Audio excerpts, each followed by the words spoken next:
अब आगे है बेटा रैखिक समीकरण को हल करने के कुछ सामान्य नियम। रैखिक समीकरण, फिर वही, जिस चर की घात केवल एक हो उसे रैखिक समीकरण कहते हैं। तो रैखिक समीकरण को हल करने के कुछ सामान्य नियम। यदि रैखिक समीकरण को हल करते हैं तो किन नियमों को याद करना होगा, वो नियम हम बता रहे हैं। देखिए, पहला नियम क्या है? रैखिक समीकरण का एक ही हल होता है। मतलब x के मान जो रखे जाएं तो उस समीकरण में जहाँ जहाँ x हो उसके स्थान पर एक ही मान रखा जाता है, तो वो रैखिक समीकरण का एक ही हल होता है। दूसरा क्या है? यदि समीकरण के दोनों पक्ष में, यदि समीकरण दिए गए हों और दोनों पक्षों में चर अचर हों, मतलब बराबर के इधर भी और बराबर के उधर भी, दोनों पक्षों में यदि समीकरण दिए हों, दोनों पक्षों में यदि x और y हों, तो वहाँ पर क्या होता है? नियम देखिए, नंबर 1, एक ही समान रेखा, समान संख्या, एक ही समान संख्या, एक ही समान संख्या मतलब है कोई अचर संख्या, गिनती जोड़ी या घटाई जाए। यदि कोई समीकरण है उसको हमें हल करना है तो बराबर के इधर जो संख्या जोड़ेंगे वही उधर भी जोड़ेंगे, जो इधर घटाएंगे वही उधर भी घटाएंगे। दूसरा क्या है? एक ही समान संख्या से गुणा या भाग किया जाए। दोनों पक्षों में यदि हमको गुणा करना है तो जिस संख्या से बाएं पक्ष में गुणा करेंगे उसी पक्ष में दाएं से गुणा करेंगे। जिस संख्या से दाएं पक्ष में भाग देंगे उसी संख्या से बाएं पक्ष में भाग देंगे। तीसरा क्या है? किसी राशि को बराबर, जैसे अभी यहाँ पर बताया गया था कि ये अब यहाँ 3x है प्लस 2y बराबर क्या है? 5, तो ये बराबर है, तो बराबर की एक इधर पक्ष है और बराबर के एक उधर पक्ष है।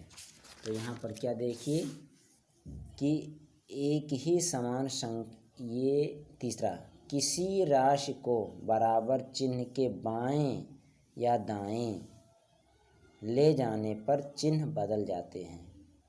यदि कोई संख्या बराबर के दाएं पक्ष में है, उसको बाएं पक्ष में लाना है तो उसका निशान बदल जाएगा। अगर ये वो ऋण 2 है तो इधर आएगा तो +2 हो जाएगा। अगर इधर -y है उधर ले जाएंगे तो +y हो जाएगा। अगला क्या है? चौथा, दोनों ओर हरों के लघुत्तम समापवर्तक।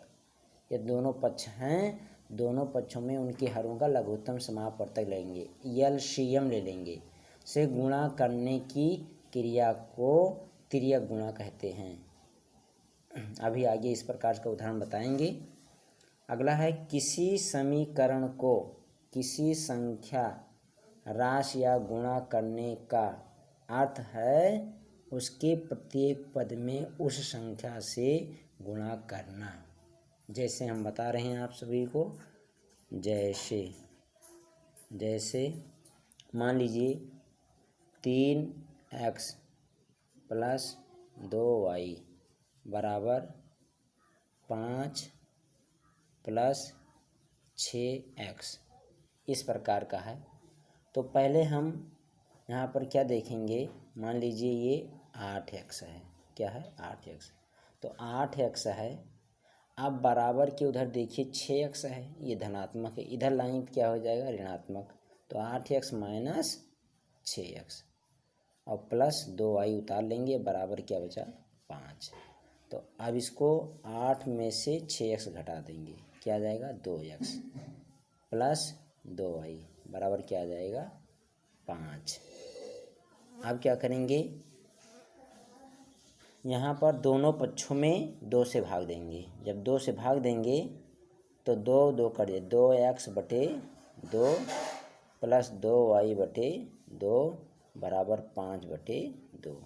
तो ये 2 2 कट गए, 2 2 यहाँ भी कट गए, तो क्या बचा? x + y बराबर 5/2। तो ये क्या आ गया? समीकरण आएगा। तो इस प्रकार से नियमों को हमें याद करना होगा। तो ये क्या हैं? समीकरण।